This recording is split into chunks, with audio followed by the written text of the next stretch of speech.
High বন্ধুরা, আজকে আমি ফার্স্ট টাইম বাংলায় ভিডিওটা করছি। আশা করি তোমরা আমার ন্যাচারাল সোপ মানে সাবান বানানোর প্রসেসটা এনজয় করবে। আজকে আমি যষ্ঠী মধু আর মঞ্জিষ্ঠা দিয়ে এই সোপের ব্যাচটা তৈরি করছি। যষ্ঠী মধু আর মঞ্জিষ্ঠা স্কিন থেকে ব্ল্যাক স্পটস, সানট্যান আর পিম্পলস কমাতে খুবই হেল্পফুল। খুবই ভালো হার্বস এইগুলো, কিন্তু আয়ুর্বেদিক। এবার আমি 3টে রকমের অয়েল ইউজ করছি এই ব্যাচটাতে, যেমন কি সেসমি মানে পিওর তিলের তেল, নারকেল তেল আর জোজোবা অয়েল। তাই জন্য আমার ন্যাচারাল সোপসগুলো কিন্তু অনেক হাইড্রেটিং হয়, ড্রাই হয় না দোকানের সাবানের মতো। এতে যেহেতু আমি কোনো রকমের বাজে কেমিক্যালসও ইউজ করি না, তাই আমার সোপ বার্স শরীরকেও কিন্তু কোনো রকমভাবে ক্ষতি করে না।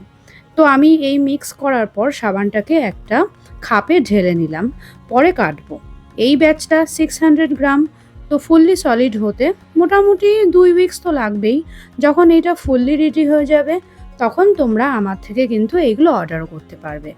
আমি এই রকম আলাদা আলাদা বিভিন্ন ভ্যারাইটির সাবান বানাই with different kinds of oil mix আর হার্বস দিয়ে। আর তোমরা কি জানো যে আমি কিন্তু সাবান 2014 থেকেই বানাচ্ছি। তো আশা করি আজকের ভিডিওটা তোমাদের সবার ভালো লাগবে, কমেন্টসে জানিও। তাহলে আজকের মতো টাটা।